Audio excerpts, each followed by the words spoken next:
একটা হবে আমাদের তরফ থেকে, মার্কেটের তরফ থেকে। অলরেডি আমি গতকালকে থানায় অভিযোগ করেছি, মির্জা আব্বাস সাহেবকে নিয়ে গালমন্দ করেছেন তারা, এবং আমাদেরকে হুমকি প্রাণনাশের হুমকি দিয়েছেন। যে অভিযোগের কপি আমার কাছে আছে, অভিযোগ আমার করা আছে এবং এই সাংবাদিক ভাইয়ের কাছে আছে। আমার আব্বাকে একটা সম্মানী লোক যে তার জীবনকে বিসর্জন দিয়ে দিচ্ছেন দেশ এবং দলের জন্য, তাকে এই যে দেখেন শামীম মোল্লা সন্ত্রাসী বাহিনীরা কয়েক কিছুদিন আগে আমাদের বাতিজা নামাজ পড়ে গেছে, নামাজ পড়ে মসজিদ থেকে নামছে মাথা ফাটায়া রাউন্ড কুপমাইরা এটা অলরেডি ওসি অবগত আছে, আমাদের কাবাক থানা ওসি অবগত আছে। ছবিটা দেখেন, এই দেখেন এই যে শামীম মোল্লার লোকজন, এই শামীম মোল্লার লোকজন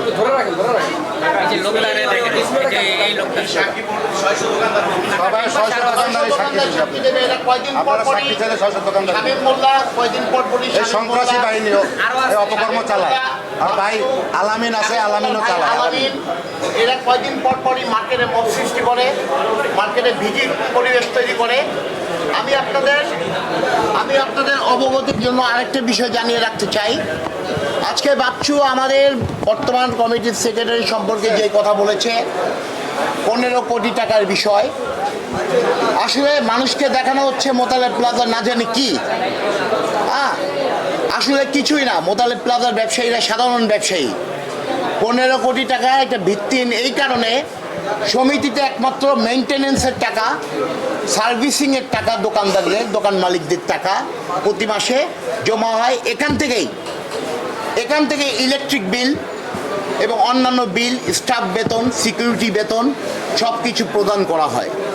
তো যে টাকাটা সার্ভিস চার্জ থেকে আসে প্রতি দোকানে, সেই টাকাটাই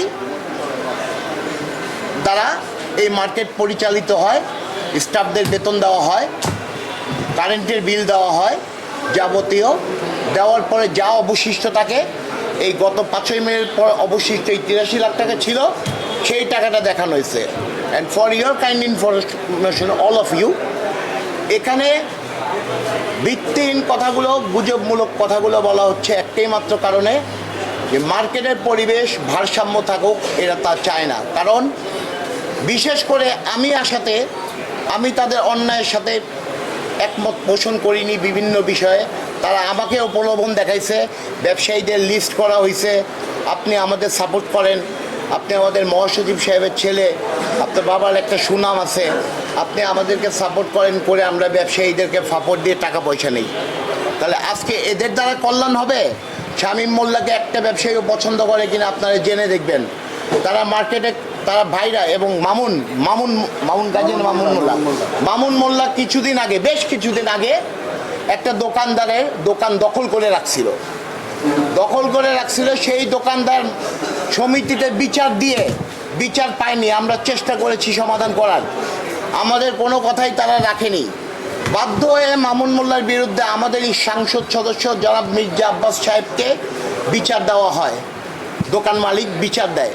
সেই বিচারের সলিউশন অনুযায়ী মামুন মোল্লার পথ চলে যেতেছিল, সে ঢাকা মহানগর যুব দলের সদস্য, তার পদ কেড়ে নেওয়া হতো।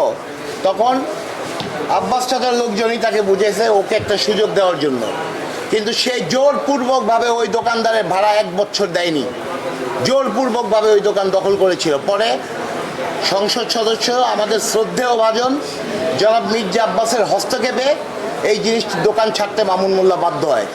এখনও তারা 10টা দোকান এইভাবে করে ভাড়া নিয়ে তাদের লোকবল বাড়িয়ে, স্টাফ দিয়ে, কর্তৃত্ব করে মার্কেটের ব্যবসায়ীদের 2 দিন পরই বিভিন্ন হুমকি দামকি দেয়। যেমন যে মারামারির ছবি আপনাদেরকে দেখালো, সেদিন তারা বহিরাগত সন্ত্রাসী নিয়ে আসে, যাদের প্রত্যেকের হাতে কুড়াল, চাপাতি এবং অন্যান্য দেশীয় অস্ত্র ছিল। সেই অস্ত্র দিয়ে এলোপাতারিভাবে মাথায়, শরীরে কোবানো হয়, যার ছবি, ফুটেজ সব কিছুই রয়ে গেছে। এবং শাহবাগ থানার থেকে শুরু করে ডিবি সবাই এই মার্কেটে আসছিল, সেটাও আমরা বসে থেকে একটা সমাধান করে দিচ্ছি। তো শামীম মোল্লা সম্পর্কে উচ্ছৃঙ্খল সন্ত্রাসী কারা, এটা সবাই জানে। আরেকটু কথা বলবো, আমি বলবো, আর ভাই বসেন না।